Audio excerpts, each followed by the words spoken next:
brought to you by PLDT Subic DSL, live streaming of 89.5 My Subic Bay Radio, powered by PLDT Subic DSL. Also, they're inviting you to check out PLDT Subictel's fiber.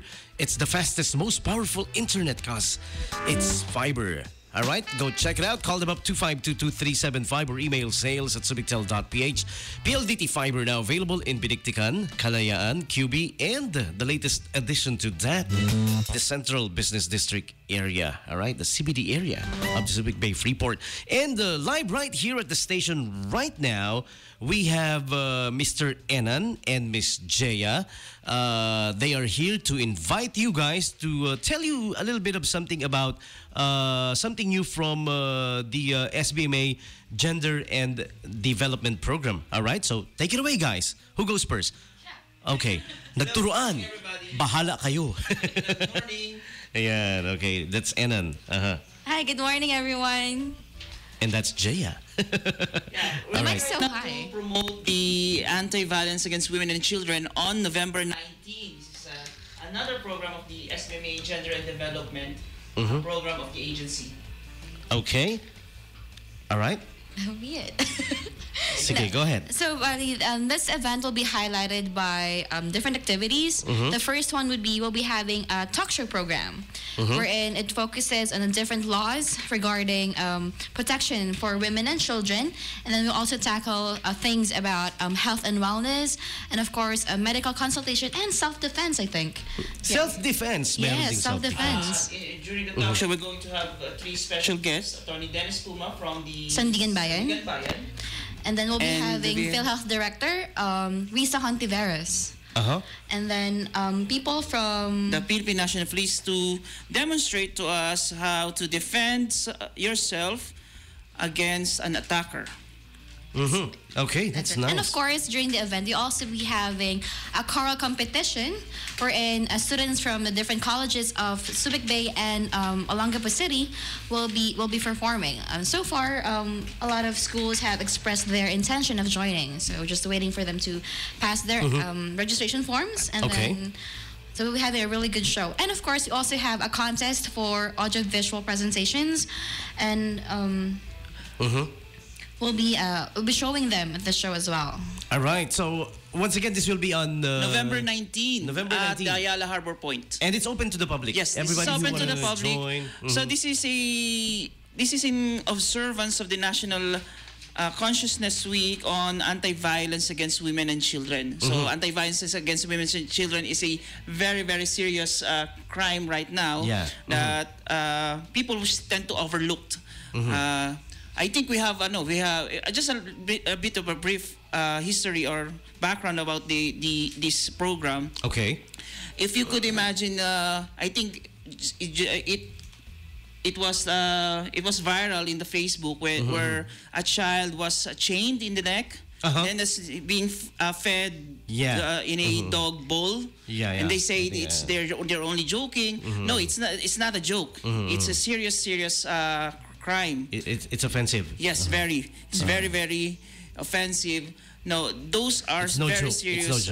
Those are very serious offenses, and we tend to try to inform everybody that those actions are not acceptable. Even for those people who say, I don't get offended that easy. Yes. Even though you don't get offended that easy, it's no joke. Although some parents would say, no, we're only joking, we're only playing around. No, it's not a joke. It's not. You don't have to play around with these things. Because it's a serious offense. A lot of similar issues related to this will be tackled in the yes, in the event. yes. Yeah. You said it's the National Violence Against Children and Women and Children Consciousness Week, right? It's an 18-day campaign. So 18-day campaign. It's a National Anti-Violence Consciousness Month. The cover date but is... the event itself is an 18-day event. The cover date is from November... November blank 20, to I think it's from November 25 to December something. Basta, from November count- 25 you to count 18 days. Count 18 days. Count 18 days. Yeah. But, But the event is on November our 19 special event, because November 19. we cannot do it on November 25 since it's the Our SBMA anniversary anniversary. on November 24. Yeah, I know, November 25th. So our, Anniversary. our events are we going also to have, coincide. we're also going to be having, of course, for sure, events on November 25th. Yes, November that's 24. why. Yeah. So I'm inviting also the 24 ba? 25? Yes, 24. 24. 24, This is sorry. open for SBMA employees who are celebrating their 10 years to 20 years of loyalty and continuous service in the agency. Wow. Okay, going back to our campaign. Malapit na ako Malapit na dyan ako. sa 10 years. Wow. 10 years ka na, matanda ka na dito.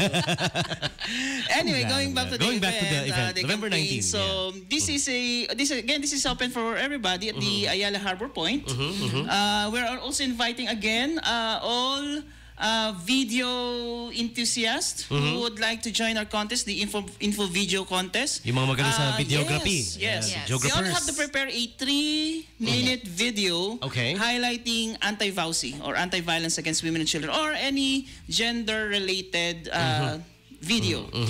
Okay? You have, for other information, for that, I think the deadline was supposed to be on November 6, but we extended it to November 13. November 13. Yeah. Yes, everybody's invited, professional, amateur students, groups, single groups, pwede po. Ang cash prizes natin, The third prize would be, I think, ayan, nawawala na po siya. Nawala po siya nung nasa hapon kami nagpo-promote dahil Huwag ka nagtatagalog mawala. kami. Ngayon nag-i-English na kami, nawawala na po naman po siya.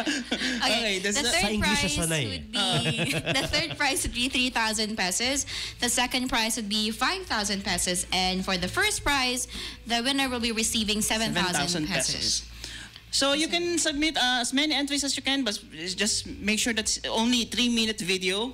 Do not make it a 30-minute video. Yeah. It's too long. 3-minute video highlighting gender equality, anti-VAUSI, or any gender-related themes for your video. Ayan. So, panawagan sa mga gusto sumali. May premyo, no? Yes. Yeah. For more information of the event, For more information, you could check the Subic Bay Freeport Zone page on Facebook.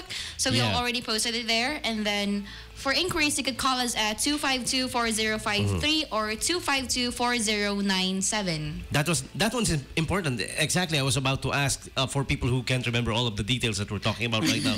You guys, if you have internet, check out Facebook, Subic Bay Freeport Zone, and some of the events here will also be posted on Destination Subic Bay. Yes. The official pages of the Subic Bay Metropolitan Authority. Yes. Kasama na rin, of course, 89.5 Facebook page, the DJ's page. Pinopromote naman natin, syempre, of course, anything and everything that's going on within the Subic Bay Freeport, the SBMA. Ayan. Anything else you would like to make panawagan?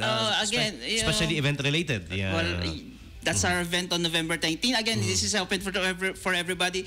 You learn a lot on November 19 since Attorney Dennis Pulma is a foremost anti-VAUSI lawyer. Then, of course, Riza Hontiveros is a women champion of women's rights. Women's rights, yeah, exactly. And of course, the PNP. Don't forget the PNP. Kasi when we're talking about this during the afternoon with DJs, naisip ko lang sila mga palaka, yung mga palaka natin. Yeah. We're talking about that a simple item you could use in your purse to defend yourself. Okay, even yung keys, the keys, yung Ganda nga ng pabango. sagot niya, pwede yung garter. Garter daw ng kanya, garter ng underwear. Pipitikin.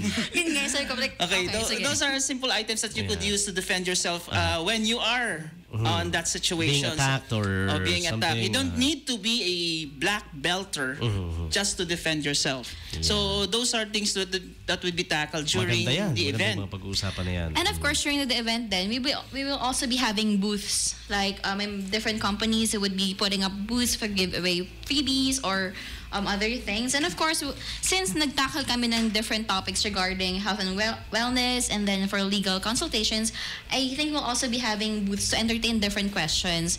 Pero syempre, during the event itself, during the talk show program, we'll also be entertaining questions from the public. So Yes. make sure that when you attend the event, you'll be ready with your questions, especially pag sobrang curious ka regarding health and wellness, medical consultations, and of course, with VAUSI. or violence against women and children. Yes. Okay, so that's it on November 19. Again, everybody's invited. We will also like to segue ulit ako. We'd like also to thank the people who attended the breast cancer awareness last October 30. So, maraming salamat po sa pag-attend. It was a very successful event. I think more than 500 people attended the event at Remy Field last October 30. That's a breast cancer awareness month. Of course, thank you to Olongapo City Medical Society for making that happen, and SOCFI, Subic Olongapo Subic Olongapo Cancer Foundations Incorporated. Okay. So, do you have any sponsors who would like to thank for the November 19 to acknowledge? For November 19, we'll be thanking, of course, Harbor Point Ayala Mall for hosting the event. I mean, we'll be doing it at their activity center again, and Philippine Coastal and Storage System for their support for the event as well. And of course, 89.5. 89.5, of course. The official radio station of Subic Bay. Where we will be plugging this every single day. Thank you. Thank you very much for that. Yes. So check it out. Everybody's invited. Not just women and children. No, that's not women. Everybody. It's open for everybody. Mas maganda nga family. Yes, para, yes. Yeah. Definitely. Again, for more information, for other info nga pala, hindi lang babae at bata ang nasasaktan, pati rin ng mga kalalakihan. So, kailangan malaman nyo rin kung ano yung mga karapatan ng kalalakihan pag sila naman ang nasasaktan. O, diba? We are all for equality, and nangyayari din yan sa kalalakihan minsan, lalo na pag yung pagkatawan namin yung gusto. De joke lang. Talagang yung katawan ng gusto. Yeah. Pag pinipilit pag pinipilit. Again, the event is called? That is the anti-VAUSI campaign. Anti-VAUSI campaign. On November 19. November 19. At the Harbor Point, Ayala Mall. Check it out, guys. At 2 in the afternoon. 2 in the afternoon. Oo nga naman, di natin nasabi. Pupunta ng umaga, hapon, gabi. 2 in the afternoon. Check it out. Interesting. It's gonna be an interesting afternoon for you guys. All right. So, we have a request. Sige, go ahead. Bati ka, Jaya. Greetings before we play. You guys asked for the song. Hello. Is it me you're looking Hindi pala. Yun. Pero hello. Bumati ka na, Jaya. Sige, go ahead. Batiin ko po ang mga tao. Baka may makalimutan na naman ako. Babatiin niyo po basta mga lahat tao sila, yun na yun. Ganun sa lang yun. video. Siyempre yung mga kasama namin sa office, sa Planning Development Office of SBMA.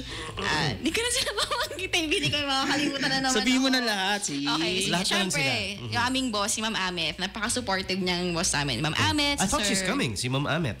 Yes. Yeah.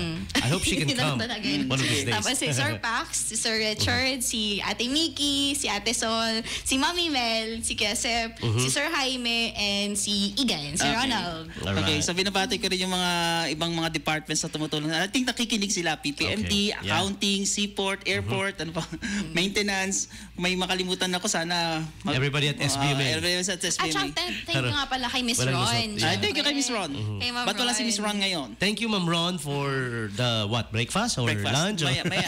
Lilibre niya kami ng lunch mamaya. Miss Ron, lunch namin mamaya. Kukunin na namin. Batiin ko din pala yung friend ko. I think it's his day off, si Ray. Si Ray, kasi whenever pag lagi kami nandito, lahat siya magte-text, uy, nandiyan ka na naman sa radio station. So, talagang inaabangan yung... Ibig sabihin nakikinig siya. Nakikinig siya. And of course, avid listener. Yes, every off daw niya nakikinig sa 89.5. Tapos like siya nag-text. So, yan. Thank you for doing that. And ano pa pala, last na talaga. Yung friend ko si Carol, kasi she'll be leaving on Friday na. So, Carol! May miss kita. Thank you sa lahat. Lilib na talaga siya. Paalam. Saan punta? Sa US. Okay. Yes. Iwanan niya na ako eh. Don't forget, size 9 yung paa ko. Size 9. Kung magpapadala ka ng medyas. Okay, that's it. Again, everybody invited sa November 19. Po. Sa November 19, we'll be having an anti-violence against women and children awareness campaign at 2 in the afternoon sa Harbor Point, Ayala Mall. And isa-segue ko na yung sa November 24, yung ating mga awardees at mga loyal, mga SBMA employees na 20 years nang nasa 15 to 20 years na sa SBMA. Magkakaroon tayo ng konting ceremony sa November 24 sa Plenary 1 SBEC sa konti. Madami na. Okay. Alright. Okay, thank you. Okay, and kung may nalimutan man batiin si Enan at si Jaya, pinapatawad na nila kayo. Alright, now